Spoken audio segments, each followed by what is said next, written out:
The fear zone. Proceed with caution. So the fear zone is different from the excitement zone in that you have signs of excessive stress and feelings of danger. You have overwhelming anxiety.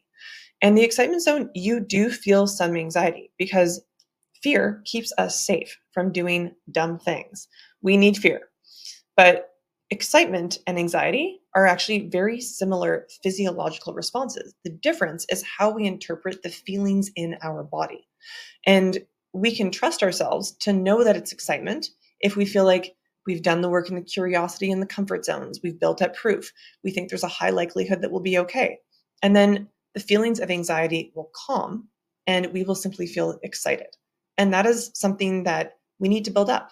We need to be able to trust ourselves to know that we are experiencing either excitement or anxiety. But the fear zone is overwhelming anxiety. And that's when you know you've probably gone too far if it is a choice. Sometimes we have to deal with situations and we have to deal with anxiety. We have to be incredibly brave and overcome our fear. But that's not necessarily what we want to be doing in a training session when we're just trying to learn a new skill or we're trying to build up our capacity and our fitness. And this is because it hinders learning.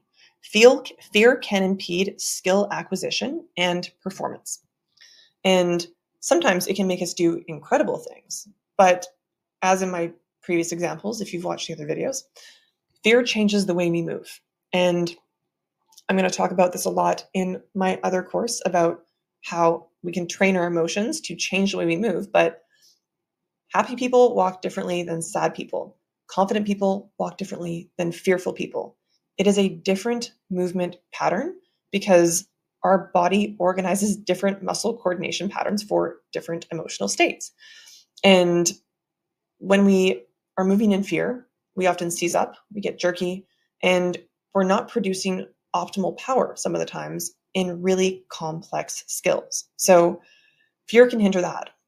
On top of it, it can hinder performance, it can hinder memory, because a lot of the time there is trauma associated with doing things that scare us. And so we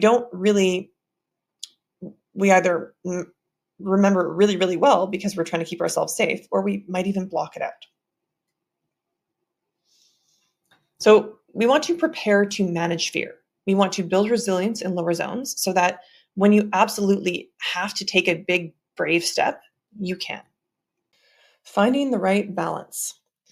What I love to suggest is be aware of what state you're in during an activity. When you're trying different workouts, when you're trying new exercises, ask yourself, am I comfortable? Am I curious? Am I excited? Am I a little fearful? And realize how it's affecting the way that you're training. And what I really realized with curiosity was that I would spend a lot of time just trying to complete an exercise.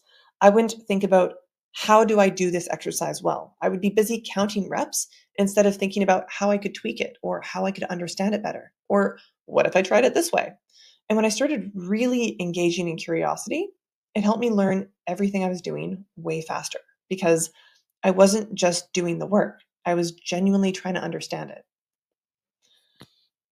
I like to suggest also try adjusting challenges by matching the challenge. Think about the challenge that you're about to do or the exercise you're about to do and say, what is the appropriate zone for me to do this well today? And it could change every single day, depending on your mood, depending on what the load is, depending on who's training with you.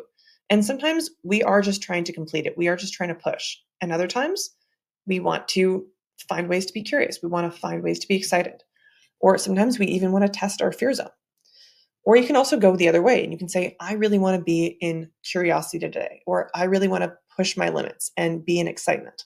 And then you can match your workout or your chosen physical challenge to that zone, and you can explore the zone more than the movement. Finding the right balance is also about embracing discomfort. To be able to embrace discomfort, we have to embrace curiosity and excitement and avoid too much fear. So really starting to notice, am I kind of clamping up? Am I getting afraid? Am I dreading this? Dread is another really good sign that something needs to be changed or you're not enjoying yourself. And again, if you are not enjoying yourself, if you are not In a positive emotional state, you're going to process things differently and you're going to learn slower. Anytime we're in play and joy, these emotional states help us learn faster. Stay curious, even in your comfort zone. This is just a really good reminder that sometimes in our comfort zone, we kind of shut off. We stop paying attention and we just do the work. And sometimes that's totally valid. We just want to buckle down and get the reps, get the sets. But when I found I was really engaging in curiosity, when I was really trying to figure out what was going on, that's when I started to learn, get more creative, and make a lot of progress.